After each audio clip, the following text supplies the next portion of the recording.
대부분이 95% 이상이 중소기업인 전국의 그렇죠. 현실 속에서 중소기업에서 일하고 있는 거잖아요. 그렇습니다. 그러니까 지금 이제 김광영 지사가 대기업 유치하겠다고 한 건 앞으로 오게 될 기업들과 연관해서 아까 수치를 말씀하신 거고, 그러면 이것이 과연 이제 양질의 일자리냐 뭐 이런 이야기가 되겠고, 그럼에도 불구하고 이 안에서도 미스매칭이 일어나고 있는 부분들이 많아서 기업의 두 대표님 이야기 좀 들어보도록 하겠습니다. 예, 박식 대표님.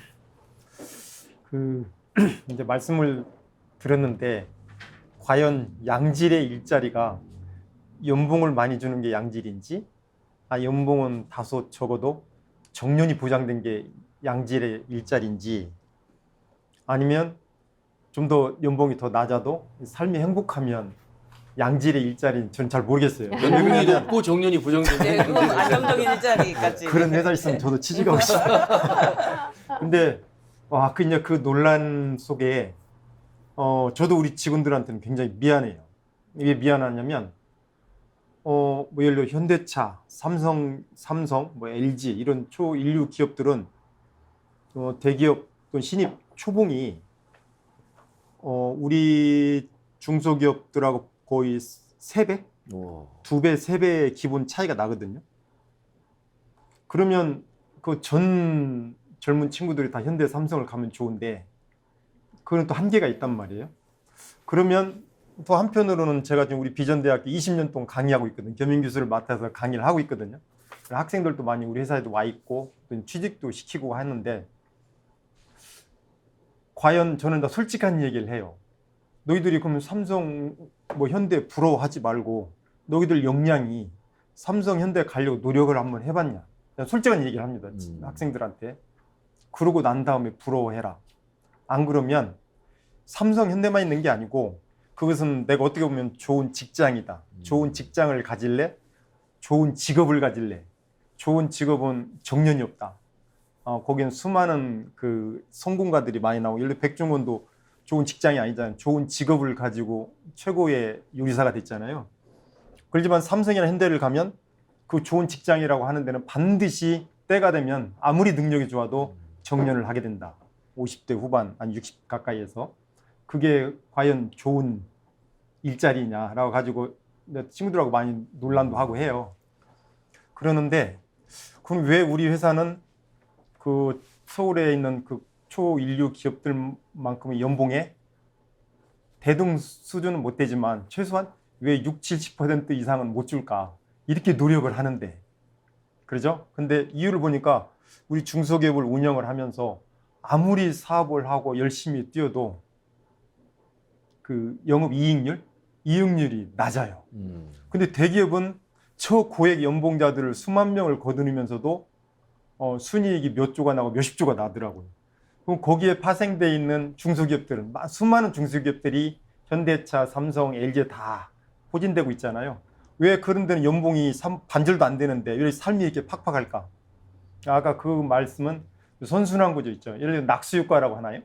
좀 그 대기업에서 너무 중소기업을 혹사시킨다. 그 월급을 받아서 그 계약을 해서 직원들 월급 주기도 팍팍하다. 그래서 이 중소기업 사장님들이 삶이 너무 고달프다. 굉장히 힘듭니다. 그래서 우리 그 학생들한테도 그렇습니다. 학생들 다 머릿속에는 다 누구나 그 매스컴을 통하고 휴대폰을 갖고 하다 보니까 이미 다 눈 있고 귀 있다 보니까 서울에 1년에 성과급 연말이 되면 성과급이 내 연봉보다 많으니까 그럼 상대적인 박탈감이 없지 않아 있잖아요. 그러는데 그 박탈감으로만 느끼지 말고 또 이 전주에 있는 회사를 다닌다고 패배의식 느끼지 말고 좋은 직업을 갖다 보면 나름대로 언젠가는 서울대 스카이 친구들을 이길 수가 있는 날이 온다. 저도 사실 지방대 나왔거든요. 지방대 나왔는데 저는 나름대로 전라북도에서 직원들도 건드리고 사업도를 하면서 나름대로 부러움을 받고 있는데 정작 또 제 내면에 들어가면 그 고충이 이루 말할 수 없어요. 그래서 어떤 게 양질의 일자리인가 그런 고민을 솔직히 저 많이 하고 있습니다. 중소기업 입장에서는 대기업이라는 거대 시장 속에서 살아남기 위한 어려움, 그 가운데 또 일자리를 창출하지만 그 직원들을 관리하고 또 급여주고 또 좋은 인재를 만들어내는 것, 뭐 양질의 일자리를 만들고 싶지만 그것이 쉽지 않는 현실 속에서의 어려운 이야기도 많이 있는 것 같습니다. 자, 그래서 아마 민선 8기 김관영 후보가 아마 1기업 1공은 전담대라든지 여러 가지 정책들을 하고 있어서 어떻게 피부로 기업 대표님들 느낀지 모르겠습니다만 여러 그런 정책들을 시행하고 있다는 측면에서 우리 김낭주 대표님도 이 관련해서 한번 말씀 들어보도록 하겠습니다. 먼저 저는 지역의 특성상 그리고 또 아이템이 전통식품이기 때문에 대기업을 쫓아갈 수 있다? 생각을 안 했어요. 하지만 지키자라는 그것을 타이틀로 두고 그리고 제가 하지 못하는 것을 쫓아가다가 가지런히 찢어지느니 제가 잘할 수 있는 일이 뭔가 그래서 저는 저희 회사를 청년사관학교 그러니까 대학교에서만 가르치는 게 아니라 대학교는 이론적인 거를 가르치는데 사실상 사회에서 졸업하고 나와도 배울 게 상당히 많아요. 그리고 우리 기업에 들어와도 처음부터 최저시급이 정해져 있기 때문에 일을 못해도 잘해도 똑같은 수위에서 급여를 받거든요. 근데 그게 작을 수 있지만 우리 기업 입장에서는 일단 기초적인 손실이 발생하고 시작합니다. 그리고 뭐 최저시급이 뭐 10,000원이 안 됐다 하지만 저희는 지금 연봉 3천만 원 주는 연봉 3천만 원이 작죠.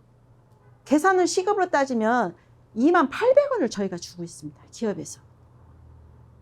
절대적으로 구조상 이익구조상 맞지 않는 구조에 저희는 걸려 있는 거예요. 그래서 저는 시작은 이익을 보겠다기보다는 한번 청년들을 저는 일자리를 늘릴 수 있는 우리 아이템상 일자리를 늘릴 수 있는 아이템은 아니에요. 그렇지만 어떤 제가 이 사회에서 뭔가 좀 꼭 저도 받았기 때문에 나누고자 하는 마음이 커서 사관학교로서 아이들이 그 대학교에서 졸업하고 오면 대학을 졸업하든 고등학교를 졸업하든 기업에서 배울 수 있는 것들 제가 조금 가르칠 수 있는 것들은 좀 빡세게 가르쳐서 중견기업으로 갈 수 있는 어떤 견인차 노릇을 그것만이라도 한다면 참 다행인 일이다. 그래서 사회적 기업을 신청하게 됐습니다. 일자리 뭐 양질의 직업이 아니라 연봉 많이 주고 싶죠.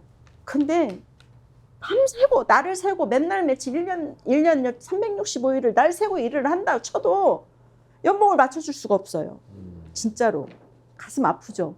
하지만 그게 그렇다고 해서 그 가슴 아픈 걸로만 이렇게 생각을 하지 말고 위기 속에 또 기회가 있으니 또 그 아이들이 또 성장을 해야 되는 우리 어른의 입장을 한번 생각을 해봤어요. 네. 그래서 저는 청년 상관학교를 생각을 했었다. 예, 알겠습니다. 참 기업하시는 분들의 이 어려운 고충은 정말 살아있는 것 같습니다. 박형욱 장님, 예. 우리 군산 경제가 전북에서 차지하는 비중이 높고 GM 예. 군산 떠날 때 기억하시고 군산 조선소 중단됐을 때 기억하십니다. 사실 집토끼도 지금 못 지키는데 큰 산토끼를 이게 지금 밖에서 데려오는 것에 초점을 맞추고 있는 이 도정에 대해서 우리 도민들이 신뢰도 할 수 있고 기대도 할 수 있고 그 가운데서 좀 불신도 있는 것 같습니다. 그럼에도 불구하고 정책을 하고 있는데 이 간극이라고 할까요? 우리 도민들은 얼마나 공감하고 있고 언론에서 나온 이야기를 얼마만큼 신뢰하고 있는지 기자로서는 어떻게 보세요? 우리 오 국장님께서 말씀하시는 통계는 또 나름의 의미가 있고 이게 이제 MOU 체결의 통계란 말이에요. 그다음에 우리 의원님께서 말씀하시는 실행률, 이행률 통계도 또 나름대로 의미는 있어요. 그런데 자꾸 이제 행정에서는 그 행정의 성과를 높여주기 위해서 자꾸 이제 MOU 통계로만 발표를 하거든요. 이게 굉장히 장밋빛 청사진으로 비춰서 희망 고문이 될 수 있는 게 분명한 사실이거든요. MOU 체결이 실제 실행으로 옮겨질 확률을 아마 우리 오 국장님도 잘 아실 겁니다. 30% 정도 되지도 않습니다. 경우에 따라서는 저희가 예. 그 만든 통계는 그렇지는 않습니다. 저희가 한 70에서 80 보고 있고요. 예. 그러니까 그 중간에 이제 꼭 MOU를 그럼 도대체 왜 하느냐? 그러면 MOU를 할 때 우리가 보조금 규모를 주는 내용을 갖다가 어느 정도 확정을 해주거든요. 그리고 거기에 그래서 아까 국장님 말씀하신 것처럼 기업들이 고용을 얼마 하겠다라는 그 조건은 우리는 도저히 알 수 없는 그분들의 계획이기 때문에 그래서 이 인원에 따라서 우리가 보조금을 주는 부분이라서 이제 그것도 이제 같이 연동돼서 이제 발표를 하게 되니까 그걸 우리가 합쳐보면 이렇게 되는데 근데 실제 투자하다 보면 공장 자동화니 뭐니 이렇게 그 예상치 못하는 변수 때문에 줄 수밖에 없는 구조가 있는 건 그건 저희도 인정하고 있습니다. 그 좌우지간에 그 전라북도에서도 이 어떤 희망 고문이 지금 계속 되어 왔거든요. 모든 경제 지표는 단 하나로 수렴이 됩니다. 결국은 인구거든요. 그런데 전라북도에서 뭐 대기업 5개를 유치하면 뭐 몇만 명 일자리를 보전한다 뭐 이렇게 자꾸 이야기를 하시는데 결국은 현실은 지금 계속 한 12,000~13,000명씩 매년 전라북도를 떠나고 있지 않습니까? 그 중에서 청년이 차지하는 비율이 지금 30% 이상 되거든요. 3,000명, 5,000명 정도가 지금 매년 수도권을 향해서 가고 있는데 이것은 전라북도가 사실은 일자리가 없고 비전이 없기 때문에 그런 겁니다. 지금 계시는 분들은 아마 이런 생각을 안 해보셨을 거예요. 저는 많이 합니다.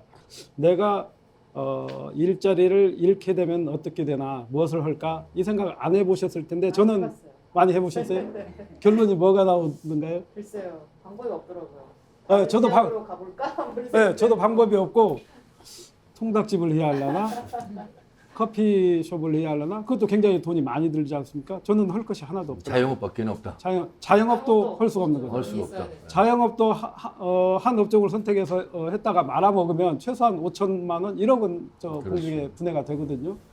그래서 제가 하는 것은 청년들이 떠나는 거에 대해서 이건 정말 우리 전라북도가 천영의 땅처럼 다른 지역은 술술 다 잘 되는데 우리 전라북도는 굉장히 힘들고 어렵고 전라북도는 1등 내지 2등만 살아갈 수 있지 않습니까? 서울이나 수도권은 10등, 100등을 해도 일자리가 있어요.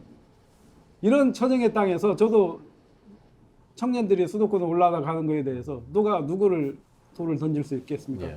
올라가서 취직할 수 있으면 하라. 이렇게 솔직하게 어떤 그러면 때는 이 대목에서 오태니 국장님, 김관영 기업 유치에 사활을 건 건 뭡니까? 이 공약을 걸고 우리 오태니 국장과 많은 공무원들이 기업 유치 뭐 1014부터 시작해서 굉장히 언론 홍보라든지 언론의 뉴스가 지금 도배되고 있는데 그 주된 이유는 어디에 있습니까?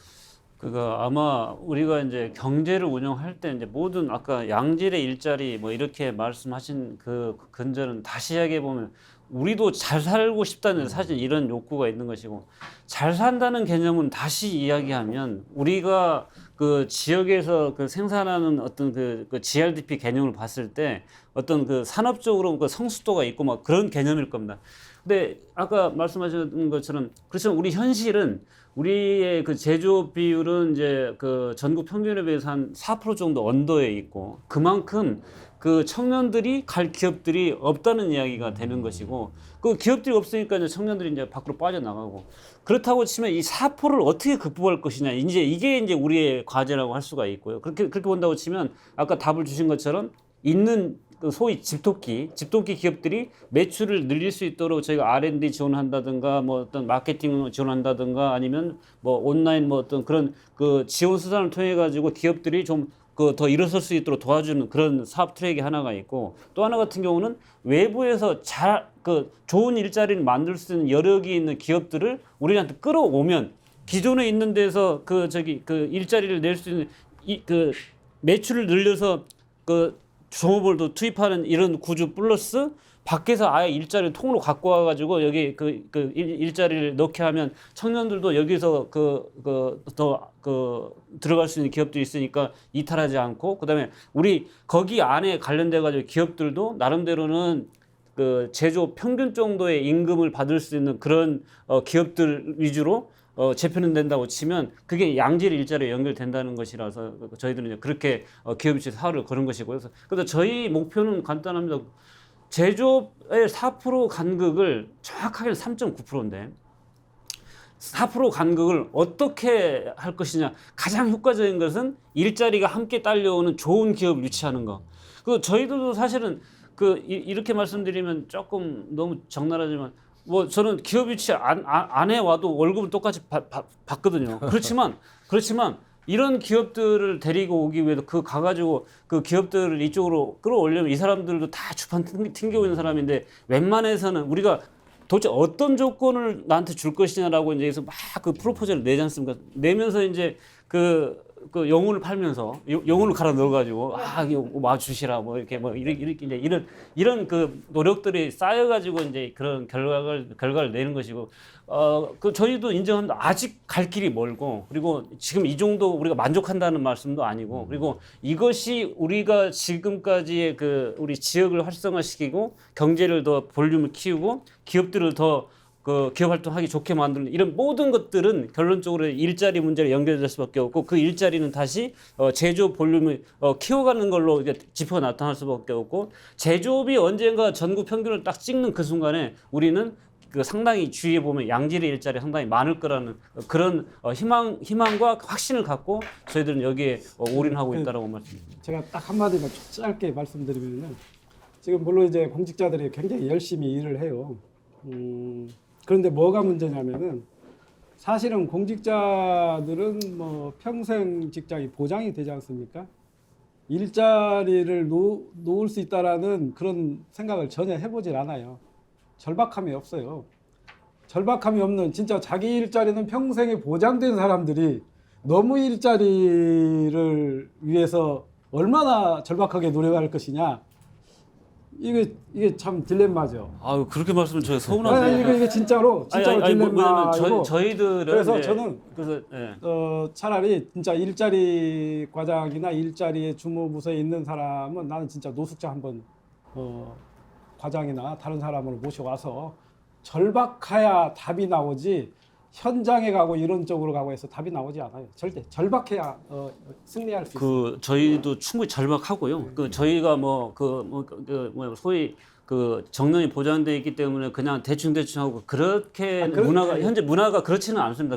언젠가 아마 그런 데도 있었을 수도 있고 뭐 그런 모습을 보셨기 때문에 그렇게 말씀하실 수 있지만 저희 이제 공무원들은 또 한편 그 정년을 보장하기 때문에 저희들이 갖고 있는 공직 윤리 그다음에 공무원의 신종, 뭐 성실의 의무, 뭐 이런 여러 가지 것도 있지 않습니까? 그러니까 제가 지난주 금요일도 사실은 서울에서 이제 기업인 만나려고 저녁에 만찬을 했는데, 금요일날 서울까지 가가지고 만찬을 하면서 그 시간 내내 그 경청하면서 어떻게 하면 이 사람 마음에 들까? 계속 그걸 연구를 하면서 이제 그 대화를 하고 새벽 2시에 이제 제가 왔지 않습니까? 그래서 너무 어필 자리이신 것 같아요 지금. 금요일 같은데 이렇게 그러니까 그게 저만 그렇다는 것이 아니라 우리 지금 공무원들 지금 분위기가 조금 그런 부분에 있어서는 조금 믿으셔도 알겠습니다. 괜찮겠다는 생각입니다. 자, 이렇게는 한번 우리 생각해 보면 어떨까요? 기업이 그러면 우리 전북에 오라고 해서 오는가? 전북에 대한 도시 이미지, 인재는 있습니까? 라고 김건영 지사가 기업 대표에게 제일 많이 듣는 질문이라고 합니다. 그리고 우리 청년들, 특히 MZ세대는 좋은 일자리도 중요하지만 그 일자리와 더불어 살아가는 정주 여건, 인프라라고 하는 것도 굉장히 우선순위에 두고 있다고 합니다. 아울러서 여러 인식들이 우리는 과연 그럼 준비가 돼 있는가? 뭐 이런 부분들도 생각해 봐야 된다고 해서 우리 노현정 국장님, 지금 비정규직 비율이 높고 부정적인 임금 지표를 보이고 있다고 하는 곳이 전북. 아까 청년 유출에 대해서는 우리 박경욱 국장님도 말씀하셨습니다만 현실이 이게 진짜 안 좋은 건가 봅니다. 안 좋은데요. 아까 이제 양질의 일자리를 잠깐 한 번만 짚고 가면 물론 제가 청년이 아니죠. 전 청년 세대를 지나온 세대인데 이제 저도 노동자로 일하고 있잖아요. 근데 저는 임금만을 얘기하는 게 아니라는 말씀 다시 한번 정리하고요. 그러니까 아까 이제 우리가 삼성과 LG를 비교해서 말하는 게 아니고 비정규직이 정규직의 임금을 비교해서 말하는 게 아니라 임금만이 아니라 임금과 관련된 예를 들면 청소년들이 일을 선택하는 이유의 6가지 이유 중에 근무 환경이 들어가요. 그 근무 환경이라고 하는 거는 나의 안전이거든요.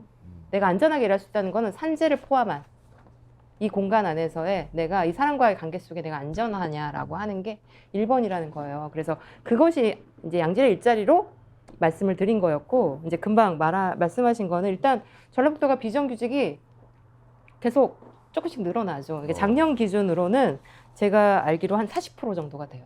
전국보다 한 0.1% 높아요. 여성은 남성에 비해서 높다는 건 다 아시잖아요. 그러니까 몇 %라고 말씀하세요? 40.1%. 그러면 그러니까- 3명 중에 1명 이상이 비정규직이에요? 그렇죠.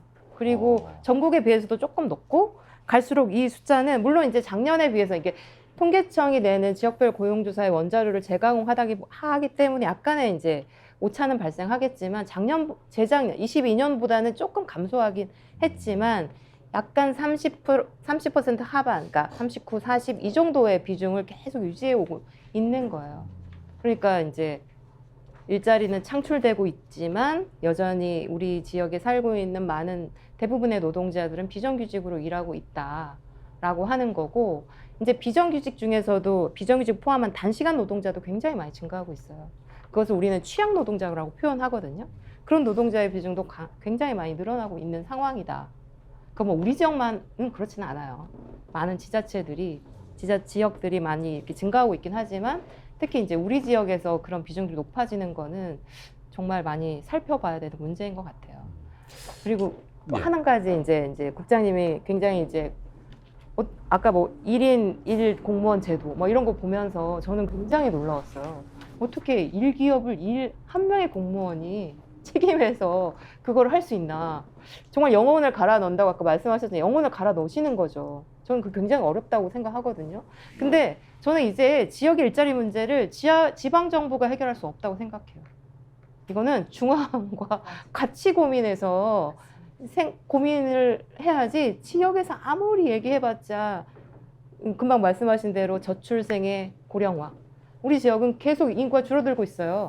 정말 심각한 문제예요. 그럼 인구의 문제를 어떻게 해결할 것이냐. 그래서 일자리를 늘면 다른 지역의 사람들이 올 거냐? 그건 또 저는 아니라고 생각하거든요. 그래서 이 문제는 지방정부가 해결할 수 있는 문제가 아니라 이제 중앙과 함께 어쨌든 자본이 집중된 중앙정부가 없이 어떻게 지방정부 혼자 기업을 유치하고 일자리를 만들겠어요. 이제 그 말씀이 이제 공공기관 이전 정책의 혁신 시즌 2가 이루어지고, 그런데 공공기관 이전한다고 해서 그 직원들이 다 내려온 게 아니고 그렇죠. 뭐 4분의 1 정도만 내려오고 나머지는 가족이 수도권에 있는 현실을 네. 볼 수 있습니다. 물론 차츰차츰 신입사원들을 뽑으면서 이 신입사원들은 전주에 정착을 하겠죠. 지역에 정착을 하겠죠. 혹시 기업 입장에서 그 눈높이 차이가 너무 많이 나는 거 아닌가? 왜냐면 비정규직이 이렇게 많은데 우리는 사람 없어서 지금 구인이 어렵습니다. 이런 얘기 하거든요. 물론 이제 월급 주기도 쉽지 않겠습니다만, 그러면 또 불구하고 박씨 대표님 50명의 직원들을 지금 끌고 가고 계시잖아요. 지금 비정규직이 있습니까? 저희 회사는 비정규직 없습니다. 예. 그런데 이렇게 이 일자리를 구하는 사람과 구인 구직의 이 미스매칭이 실제로 좀 일어나는지. 왜냐하면 보통 대부분의 중소기업들 본사가 전주입니다, 완주입니다 그러면 안 온다는 거예요. 그래서 수도권에 서울에다가 분수를 만들어 놓고 거기에서 면접을 보고 일단 직장은 전주를 일단 가야 됩니다. 뭐 이렇게까지 노력을 해야 된다는 말씀을 들었거든요. 어떻게 보십니까? 그게 이제 젊은 그 청년들의 이제 모든 로망 같아요.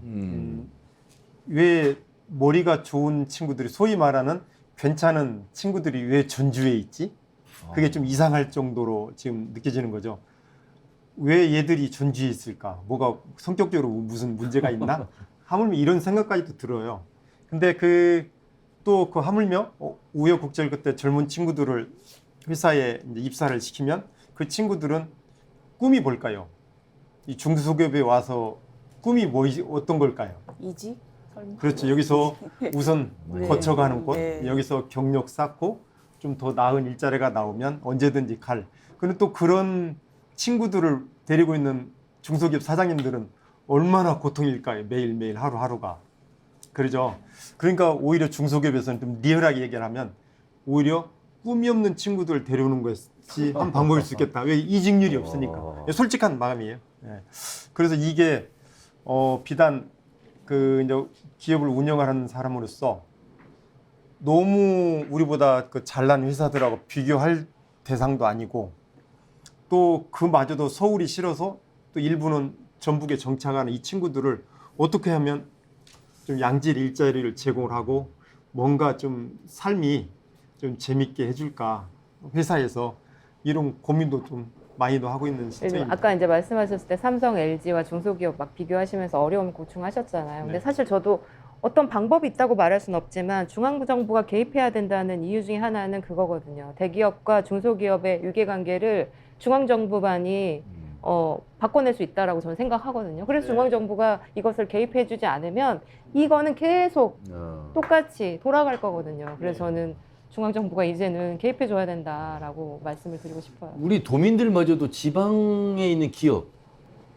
참고로 제가 이렇게 거리를 지나가는데 어떤 분이 야, 이거 지방방송 아나운서 간다 그러시더라고요. 지방방송. 그래서 제가 맞는 말이죠. 예, 지방방송 아나운서. 근데 그 말에는 이 지방이 가지고 있는 인식 속에서 우리 도민들마저도 지역에 있는 기업을 입사하면 아유 막 대기업이 아닌지라 그 축하의 마음의 정도도 좀 다른 것 같고 그래서 이런 차이가 수도권과 지역의 차이가 분명히 있고 이미 뭐 1000대 기업 중에 74%가 수도권에 있기 때문에 좋은 기업 찾아서 가는 청년들의 마음을 막을 수는 없습니다만 여러 가지 노력해야 될 부분들도 그러니까 도정에서 기업 유치만 한다고 이게 되는 부분이 아니라 그 디테일한 강론으로 들어가면 여러 가지의 그 뭐 환경이라든가 아까 안전 문제, 뭐 인프라 문제 이런 것들까지도 신경을 써야 되는데 그래서 중앙정부의 개입 없이는 어렵다. 되풀이되는 도돌이표다 이런 말씀도 하신 것 같습니다. 기본적으로 기본적인 기초적인 문제가 안 갖춰져 있는 거예요.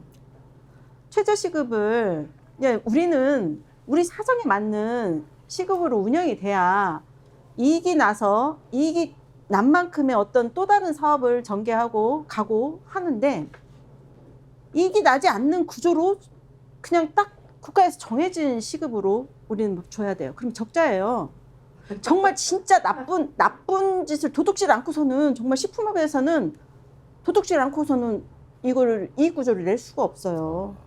저는 최저시급 그 도입에 그때 제가 좀 많이 절망을 했어요. 허리띠 졸라매야겠다. 그때 통증이 좀 있겠다. 굉장히 큰 통증이 있겠다. 나는 지금 준비 태세를 갖추고 허리띠를 졸라매는 작전을 가야겠다. 그런 와중에 팬데믹이 왔어요.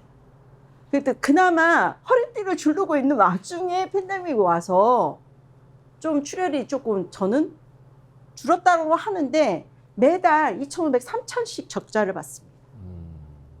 왜? 다른 설비는요. 강가가 털어지기라도 하지만 잔존 가치가 있어요. 인력은 안 그래요. 인력은 마이너스예요. 인력은. 남아있는 인력에 대해서 일감이 없는데 일거리가 없고 회사가 힘든데도 불구하고 그들의 인건비는 우리가 법적으로 줘야 돼요. 책임감에 줘야 돼요. 제가 무보수로 10년 이상을 회사를 끌고 왔습니다. 무보수로. 그런데도 지금 말이 안 되는 구조예요. 근본적으로 시급에 대한 어떤 그런 구조 정책이 제대로 나와줘야 된다. 자, 굉장히 중요한 대목을 말씀하셨어요. 이 청년들의 눈높이는 서울을 향해 있고 대기업을 향해 있고 그런데 지금 최저임금 맞추기도 어려운 기업의 대표님들은 사람 구하는 게 문제가 아니라 지금 줄이고 싶어서 어려운 구조입니다. 자, 그래서 이게 지금 전북의 현실이란 얘기고 사실 이 전반부에 각자의 입장에서 굉장히 솔직하게 기업은 기업대로 또 도는 도대로 또 언론에서 또 노동 현장에서 우리 도의회에서 말씀을 하십니다.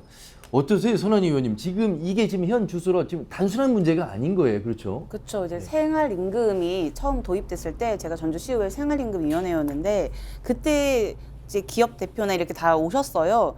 첫 회의하고 그 다음 회의부터 기업 대표분이 나오지 않으셨어요. 근데 사유가 내가 최저임금을 주고 있는데 그 생활임금위원회 가서 얘기를 하는 게 너무 자기감에 들고 직원들한테 미안해서 못 나오겠다고 하시더라고요. 그러니까 그만큼 사실 기업의 상황은 어렵다라는 부분은 뭐 공감합니다. 그런데 지금 저희가 이제 얘기해야 되는 게 청년들이 이제 어쨌든 이 지역에서 좀 고민하고 살 수 있도록 한다면 제일 좋은 게 고임금인데 결국 그거는 비나텍처럼 진짜 지역 기업이지만 대기업의 정도의 수준의 연봉을 줄 수 있는 기업이 있다면 그럼 그 다음에 우리가 할 수 있는 건 임금과 유인책, 그러니까 보완책이었는데 그게 아마 사내복지일 거예요. 실제 지금 청년들이 요구하는 바들이 좀 있거든요. 그리고 세 번째가 이 정도의 임금에서 이제 지자체가 할 수 있는 게 주거나 돌봄, 그 다음에 이런 육아 같은 사회적 비용을, 생활 비용을 어떻게 좀 줄여주냐. 그래서 저임금으로도 이 지역에서 안착해 살 수 있고. 저는 이 세 가지가 좀 잘 맞아야 된다고 생각을 하는데요. 요즘에는 스타트업으로 청년들이 생각보다 이름 없는 스타트업 많이 가는 이유가 이 청년들 눈높이에 맞는 복지 시스템이 있는 거죠. 그러니까 예를 들어 요즘에는 복지로 헬스장 1년 회원권을 끊어준다든지 아니면 그 산에 헬스장 설치를 한다든지 이런 식으로 일을 하면서도 좀 쉴 수 있는 공간에 대해서 이런 많은 거예요. 그러니까 내가 그 공간에 들어갔을 때 스스로 좀 존중받는다는 느낌이 드는 회사들에 대한 수요가 높아요. 그러니까 5명 정도 일하는 기업들도 청년들이 가는 데는 있는 거예요. 왜냐면 내 전공과 그 일이 잘 맞을 때.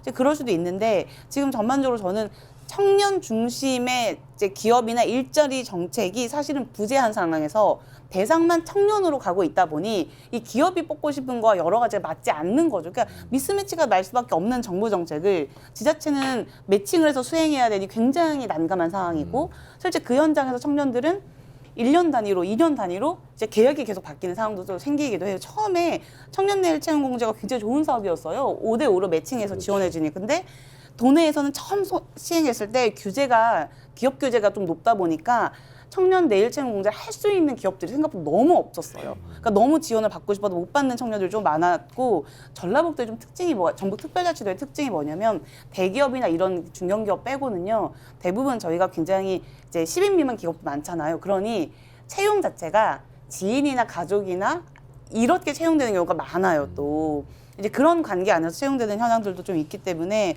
아마 청년들이 좀 고민하는 부분들은 이 정책에 반영되지 않는 괴리감 때문에라도 좀 그 청년 취업률이 좀 낮다라고 좀 생각이 좀 듭니다.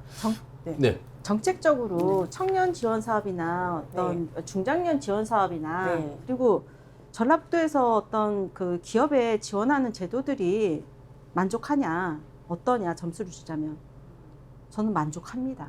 지원 제도는 굉장히 만족합니다.